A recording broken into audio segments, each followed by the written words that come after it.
آپ کو پتہ ہے صحیح بخاری میں موجود ہے، عروہ ابن زبیر حضرت ابو بکر کا نواسہ کہتا ہے کہ میں نے عبداللہ بن عمر بن عاص سے پوچھا کہ نبی علیہ السلام پہ جو کافروں نے مصیبتیں ڈھائی تھی ان میں سے کوئی مشکل وقت ہمیں بتائیں۔ احد کا وقت تو سب کو پتا ہے، تو انہوں نے کہا مجھے وہ وقت یاد ہے کہ مکے کا دور تھا، تو عقبہ ابن ابی معیط جس نے ایک دفعہ نبی علیہ السلام کے، صحیح بخاری مسلم میں آتا ہے کہ کندھے پہ اوجڑی لا کے اونٹ کی رکھ دی تھی، پھر سیدہ فاطمہ آئی انہوں نے ہٹائی، اس نے نبی علیہ السلام کے گردن میں ایک دفعہ چادر ڈالی، صحیح بخاری میں آتا ہے، اور اتنی زور سے کھینچی، گلا دبایا، قریب تھا کہ آپ کی مبارک آنکھیں باہر نکلا، تو اتنے میں سیدنا ابوبکر صدیق وہاں آئے اور انہوں نے اس کو مار کے ہٹایا، اور قرآن کی وہ آیت پڑھی، کیا تم ایک شخص کو صرف اس لیے مار دینا چاہتے ہو کہ وہ کہتا ہے کہ میرا رب اللہ ہے؟ اور پھر اس کے بعد جو حضرت ابوبکر کی پٹائی ہوئی وہ الگ چیز ہے، لیکن وہ اس لیول کے اوپر اپنی جان نثار کرنے کے لیے تیار ہو جاتے تھے۔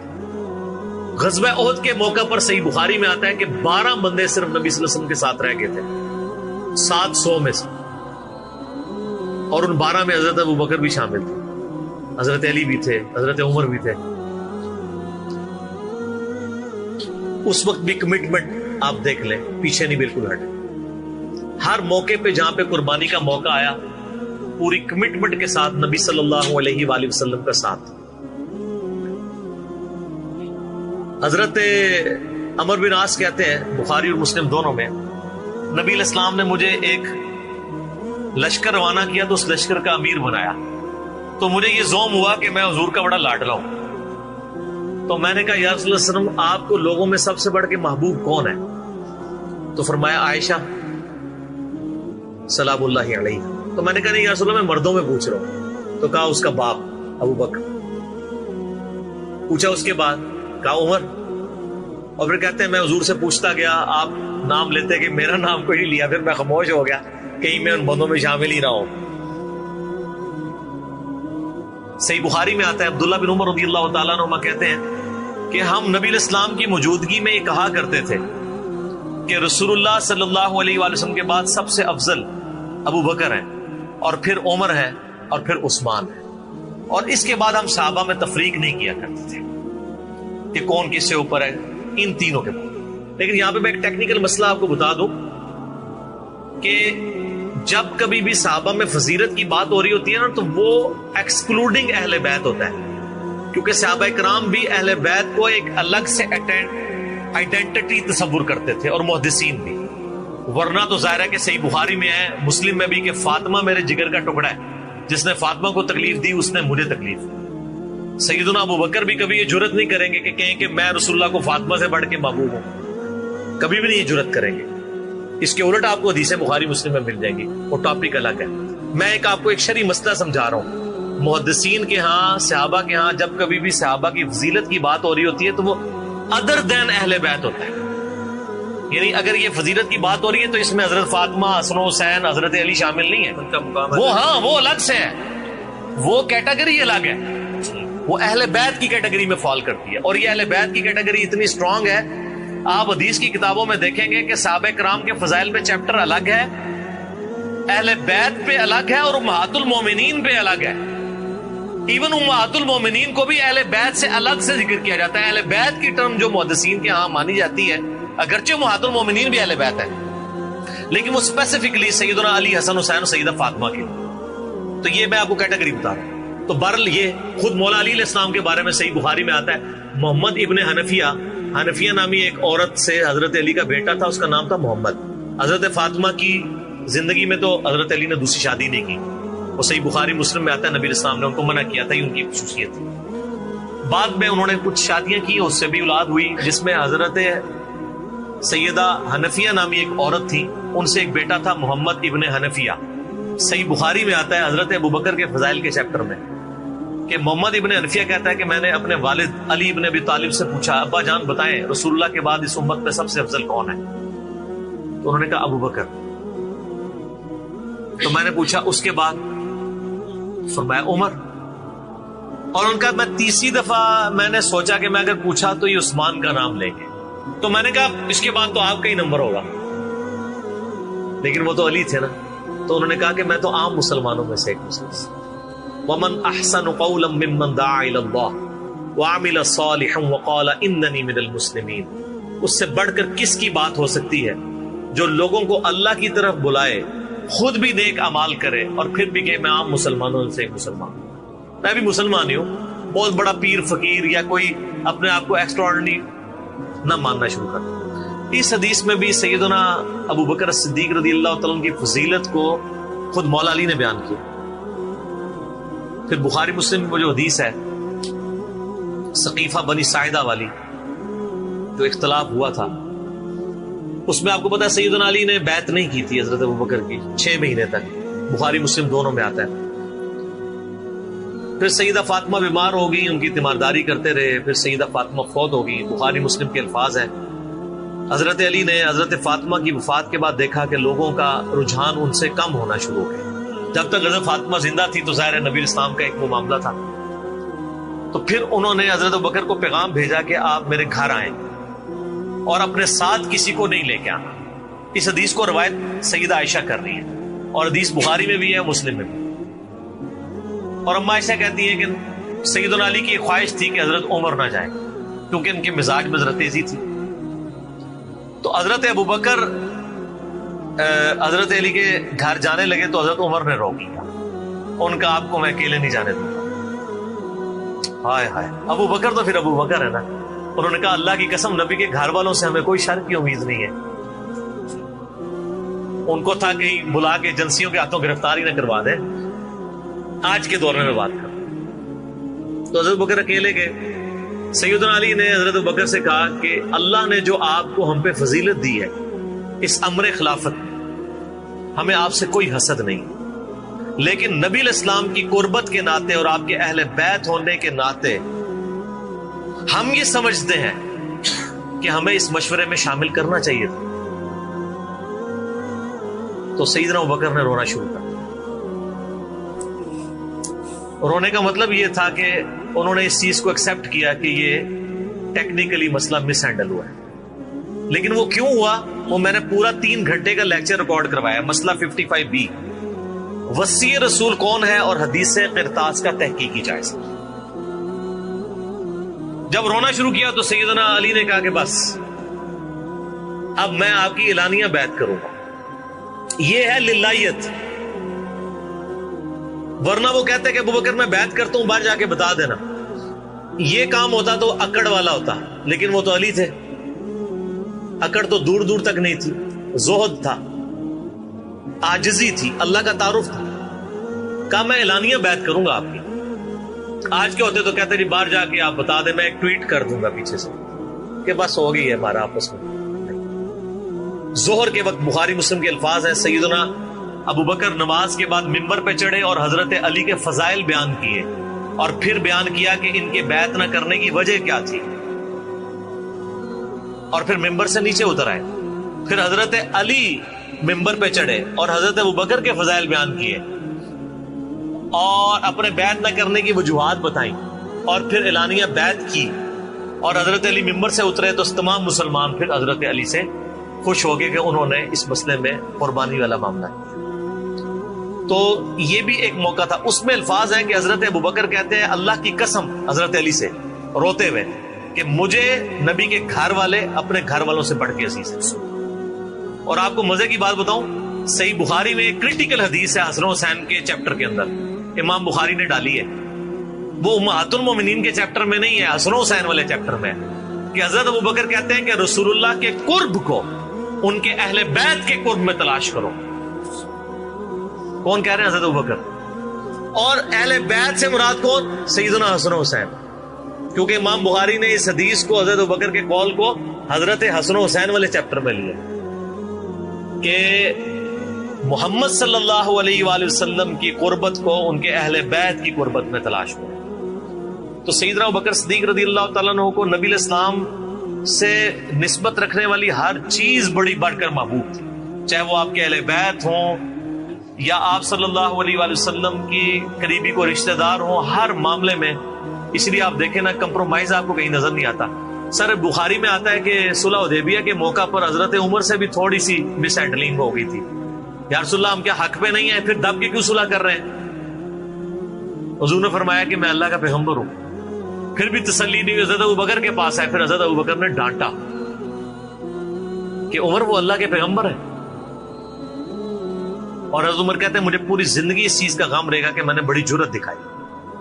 الٹیمیٹلی ثابت ہوا کہ صلح حدیبیہ والا جو معاملہ تھا وہ مسلمانوں کے حق میں شامل ہوا. لیکن حضرت ابوبکر کا آپ ایمان کا لیول دیکھیں کہ وہ سرکمسٹانسز پہ نہیں جاتے تھے. وہ کہتے تھے اللہ کے پیغمبر نے فیصلہ کیا، الٹیمیٹلی اسی میں خیر ہو. ان کا ایمان اس لیول کا تھا کہ وہ عقلی دلائل کو بعد میں رکھتے. اور وہاں پہ بھی آپ کو نظر آیا اور انہوں نے حضرت عمر کو کہا کہ عمر وہ اللہ کے پیغمبر ہیں، جو فیصلہ کر رہے ہیں وہ ٹھیک ہے. اسی لیے ہر مسئلے میں آپ کو احتیاط کا پہلو نظر آتا ہے. پھر بخاری میں آتا ہے جب مرتدین زکات تھے، حضرت عمر جیسے لوگ بھی کہہ رہے تھے اتنے مازوں پہ آپ جنگ نہ کھولیں، پہلے کچھ قبائل مرتد ہو گئے ہیں، رومن امپائر چڑھی دوڑی ہے، پرشین امپائر کے ساتھ ہم نے سارے معاملات شروع کیے ہوئے ہیں، اتنے مازوں پہ ہم کیسے لڑیں گے؟ تو سیدنا ابوبکر نے کیا کہا تھا؟ اللہ کی قسم کو رسول اللہ کے زمانے میں جانور دیتا تھا اور اس کے ساتھ ایک رسی بھی دیتا تھا، اور اب نہیں دے گا نا میں اس کے خلاف بھی قتال کروں گا، اکیلا مجھے کرنا پڑے. جس طرح نماز اللہ کا حق ہے اسی طریقے سے زکات بھی اللہ کا حق ہے. جو نماز اور زکات میں فرق کرے گا میں اس کے خلاف قتال کروں گا. وہ ریٹ آف دی گورنمنٹ کو چیلنج کر رہا ہے. حضرت عمر کے الفاظ ہیں بخاری میں کہ اللہ تعالیٰ نے ابوبکر کا سینہ کھول دیا تھا اس مسئلے میں، اور ابوبکر کی باتیں سن کے ہمارا سینہ بھی کھل گیا. حالانکہ پورے صحابہ ایک طرف کھڑے تھے، ابوبکر ایک طرف کھڑے ہوئے تھے. ان کی جو نبی علیہ السلام سے کمٹمنٹ تھی نا وہ ان کو ہٹنے نہیں دیتی تھی. صحیح بخاری میں آتا ہے، آپ کو پتا ہے لشکر اسامہ کے اوپر بڑے بڑے صحابہ نے اعتراض کیا کہ یہ اسامہ تو کل کا بچہ ہے 15-16 سال کا، اتنے سینئر صحابہ اس کے انڈر لگا دیے ہیں. نبی علیہ السلام نے وفات کی وصیت کی تھی کہ لشکر اسامہ بھیجنا ہے، اور رومن امپائر کیونکہ انہی کے باپ شہید ہوئے تھے نا، زید ابن حارثہ غزوہ موتا کے اندر. اب جب وفات نبی علیہ السلام کی وفات ہوئی تو پھر لوگوں کو آ کے لوگ مشورے دے رہے ہیں حضرت ابوبکر کو کہ اب تو آپ نے ڈیسیژن کرنا ہے تو اسامہ کو چینج کر دیں. ہائے ہائے، انہوں نے کہا میں اسامہ کو جس کو نبی علیہ السلام نے امیر مقرر کیا میں اس کو چینج کروں؟ یہ ہو بھی نہیں سکتا. یہ ان کی کمٹمنٹ کا لیول تھا. تراویح کی جماعت نہیں شروع کرائی، سر کمٹمنٹ کا لیول دیکھیں. نبی علیہ السلام نے نہیں کرائی، میں نے بھی نہیں کرانی. حضرت عمر نے بھی 3 سال کی بعد میں کروائی، لیکن اس میں ساتھ ہی انہوں نے، صحیح بخاری میں موجود ہے کہ اس سے افضل یہ ہے کہ جو رات کے آخری پہر میں اٹھ کے کوئی گھر میں نماز پڑھ لے. یہ صرف جواز کیا تک. لیکن حضرت ابوبکر کی اطاعت کا لیول آپ دیکھیں، انہوں نے تراویح کی جماعت بھی نہیں شروع کروائی کہ نبی علیہ السلام نے نہیں کروائی، میں کیوں کرواؤں؟ بخاری میں الفاظ ہیں، اما عائشہ کہتی ہیں نبی علیہ السلام نے جب وہ ڈانٹ دیا تھا نا اور کہا تھا گھروں میں نماز پڑھو تو معاملہ اسی طرح ہی رہا. پھر حضرت ابوبکر نے بھی پوری زندگی کسی کو تراویح پہ نہیں ابھارا، سب لوگ اپنی اپنی پڑھتے تھے. حضرت عمر کے بھی 3 سال گزرے. میں آپ کو یہ بتانا چاہ رہا ہوں کہ حضرت ابوبکر کسی معاملے میں رسول اللہ صلی اللہ علیہ وسلم کو کراس نہیں کرتے تھے. میری اپنی زندگی کا نچوڑ ہے، آپ اختلاف بھی کر سکتے ہیں. میں نے علمی دلائل کے ساتھ یہ چیز لرن کی ہے کہ خلفائے راشدین میں 2 بندے ایسے ہیں جنہوں نے کسی جگہ ایک رتی برابر بھی رسول اللہ صلی اللہ علیہ وسلم سے ہٹنے کی کوشش نہیں کی ہے. ایک حضرت ابوبکر اور دوسرے حضرت علی. حضرت عمر اور عثمان کی زندگی میں آپ کو کئی واقعات ایسے ملیں گے کہ انہوں نے اجتہاداً کچھ ایسے کام کیے ہیں جو بعد میں ان کو ریورس کرنے پڑے ہیں. انہوں نے اپنے اجتہاد سے کیے، ان کا معاملہ اللہ کے سپرد. لیکن حضرت ابوبکر اور حضرت علی جو تھے یہ 2 پرسنالٹیز ایسی تھیں کہ ان میں جو سنت کو فالو کرنے کی کمٹمنٹ تھی نا وہ ایسی تھی کہ وہ اپنی عقل کو دوسرے نمبر پہ رکھتے تھے. ابو داؤد میں حدیث نہیں، حضرت علی کہتے ہیں اگر عقل پہ جانا ہوتا نا تو میں پاؤں کے نیچے کا مسا رکھتا موزوں پہ، کیونکہ وہ گندا تو وہ ہوتا ہے ایسا. لیکن سنت کہتی ہے اوپر، کہتا ہوں اوپر پہ. حجت متو ایون صحیح بخاری میں آتا ہے جب قرآن جمع کرنے کی باری آئی تو کس نے مخالفت کی؟ حضرت ابوبکر نے. میں وہ کام کیوں کروں جو رسول اللہ نے نہیں کیا؟ پھر صحابہ سے ڈیبیٹ ہوئی، الٹیمیٹلی حضرت ابوبکر صدیق قائل ہوئے. ان کا پہلا جواب ہمیشہ ہوتا تھا نا، نبی نے نہیں کیا، نہیں کرنا. اب میرے ساتھ بحث کرو، قائل ہوں گا اور دیکھوں گا کیا رسول اللہ کی منشا اس میں شامل تھی تو میں ایگری کروں گا، ادروائز نہیں. اسی وجہ سے حجت تمتع پہ بھی پابندی نہیں لگائی. حضرت عمر نے لگائی، بعد میں ریورس کرنی پڑی. حضرت عثمان نے بھی لگائی، پھر ریورس کرنی پڑی. صحیح بخاری میں آتا ہے حضرت علی نے مخالفت کی. لیکن حضرت بکر کی زندگی میں آپ کو سنت کے ساتھ کمٹمنٹ کا یہ لیول ملے گا، کبھی ان کو کوئی ڈیسیژن ریورس نہیں کرنا پڑا. ان کی نبی علیہ السلام کے ساتھ جو عقیدت تھی نا اور ہر معاملے میں، حتیٰ کہ صحیح بخاری اور مسلم میں آتا ہے. اور نبی علیہ السلام کا کیا ریگارڈ ہے، بخاری مسلم دونوں میں آتا ہے کہ نبی صلی اللہ علیہ وآلہ وسلم نے یعنی بیماری کے دن تھے آپ کے، آپ نے فرمایا کہ ابو بکر کو میری جگہ نماز پڑھائیں. تو حضرت عائشہ کہتی ہیں کہ میں نے کہا یا رسول اللہ صلی اللہ علیہ وسلم میرے باپ جو ہیں رقیق القلب ہیں، آپ کی جگہ مصلی پہ کھڑے ہوں گے نا تو وہ برداشت نہیں کر سکیں گے کہ یہ دن بھی دیکھنا پڑا کہ اللہ کے نبی مصلی پہ نہیں آئے اور میں ان کی جگہ کھڑا ہوں، تو نماز نہیں پڑھا پائیں گے. تو آپ فرمایا لا ابو بکر کو کہو کہ نماز پڑھائیں. پھر انہوں نے ریکویسٹ کی، نبی علیہ السلام اتنے غصے میں آئے. بخاری اور مسلم کے الفاظ ہیں، آپ نے فرمایا تم تو یوسف والیاں ہو. ہوئے ہوئے ہوئے، یوسف کو کس نے تنگ کیا تھا؟ زلیخا اور باقی عورتوں نے. کتنی نٹوریس مثال تھی اگر آپ کمپیئر کرنا شروع کریں. بالکل 100% بٹھائیں تو حضرت یوسف کو تنگ کیا نا، اپنی طرف مائل کرنا چاہتی تھی. یہاں پہ وہ والا نیگیٹو پہلو نہیں تھا، لیکن یہاں پہ نبی علیہ السلام نے اپنی بیویوں کو کیا کہا؟ تم بھی یوسف والیاں ہو. جس طرح ان عورتوں نے یوسف کو اپنی مرضی کے مطابق چلانے کی کوشش کی تھی، تم مجھے اپنی مرضی کے مطابق چلا رہی ہو. ابو بکر کو کہو کہ نماز پڑھے. اتنی کمٹمنٹ. پھر انہوں نے نماز پڑھائی. صحیح بخاری میں آتا ہے، اما عائشہ کہتی ہیں حضور اپنی وفات کے دنوں میں کہتے تھے عائشہ میرا ارادہ ہے میں تیرے بھائی عبد الرحمن بن ابی بکر اور تیرے باپ ابی قحافہ ان کی یعنی وہ نیت تھی، اس کو بلاؤں اور ان کو میں لکھ دوں. مجھے خطرہ ہے کہ میرے بعد کوئی ڈیمانڈ کرے گا، لیکن اللہ اور میری امت ابو بکر کے علاوہ کسی کے لیے راضی نہیں ہوگی. یہ تو بعد میں پتہ چلا نبی علیہ السلام اشارتاً کیا بات کر رہے تھے؟ امر خلافت. اس حدیث کے تحت میں نے 55B مسئلے میں بتایا کہ نبی علیہ السلام اگر اپنی زندگی میں کسی کو خلیفہ نامزد کرتے تو حضرت ابو بکر کو کر کے جاتے، کیونکہ نبی علیہ السلام بادشاہ نہیں تھے، اللہ کے پیغمبر. آپ اپنے خاندان میں کبھی بھی یہ معاملہ نہیں کر سکتے، اور یہ بات صحابہ کرام کو پتا تھی. لیکن جب اللہ نے آپ کو گارنٹی دی کہ اللہ اور میری امت ابو بکر کے علاوہ کسی پر راضی نہیں ہوگی، تو پھر نبی علیہ السلام نے اس مسئلے کو ان اٹینڈڈ چھوڑ دیا. بخاری میں ہی آتا ہے، ایک عورت حضور کے پاس آئی اور کہا یا رسول اللہ آپ فوت ہو جائیں اور میں اس کے بعد آؤں اور آپ کو نہ پاؤں، تو فرمایا ابو بکر سے مل لینا میرے بعد. تو اشارے تو کافی آپ نے چھوڑے ہوئے تھے اس حوالے سے. صحیح بخاری مسلم میں حدیث ہے، نبی علیہ السلام ایک باغ میں بیٹھے تھے. ابو موسیٰ اشعری کہتے ہیں دروازے پہ دستک ہوئی، آپ فرمایا جو کوئی بھی ہے اسے جنت کی بشارت دے دو. کہ دروازہ کھولا سیدنا ابو بکر. میں نے کہا رسول اللہ صلی اللہ علیہ وسلم نے جنت کی بشارت دی. تو انہوں نے کہا کہ تکبیر بلند کی اور اللہ کا شکر ادا کیا، اللہ اکبر کبیرہ والحمدللہ کثیرہ. نبی علیہ السلام کنویں کی منڈیر میں بیٹھے ہوئے تھے، آپ نے ابو بکر کو اپنی دائیں جانب بٹھا لیا ٹانگیں لٹکا کے. وہ جو پرانے زمانے میں بڑے کنویں ہوتے تھے نا، وہ چھوٹی سی دیوار باہر نکلی ہوئی ہوتی. پھر تھوڑی دیر بعد دستک ہوئی، آپ فرمایا اب بھی جو آتا ہے جنت کی بشارت دے دو. دروازہ کھولا سیدنا عمر، ان کو بشارت دی. انہوں نے بھی پھر اللہ کی حمد اور تکبیر بلند کی. پھر تیسری دفعہ دستک ہوئی، فرمایا اب جو کوئی ہے اسے جنت کی بشارت دو، لیکن ان مصیبتوں اور پریشانیوں کے ساتھ جو اسے آئیں گی. دروازہ کھولا تو سیدنا عثمان، انہوں نے اللہ کی حمد بیان کی اور کہا میں اللہ کی پناہ میں آتا ہوں ان فتنوں سے اور پریشانیوں سے جسے مجھے اس کا سامنا کرنا. حضرت عمر کو حضور نے بائیں جانب بٹھا لیا. اب دائیں اور بائیں جگہ ختم ہو گئی تھی، تو حضرت عثمان سامنے آ کے بیٹھ گئے.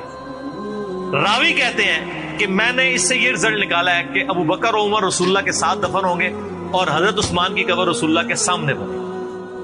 سر آج بھی میں حضرت عثمان غنی کی قبر مبارک پہ کئی دفعہ حاضر ہوا ہوں، ایگزیکٹ روضہ شریف کی سیدھ میں قدموں کی جانب، اور ابو بکر عمر ساتھ ہیں.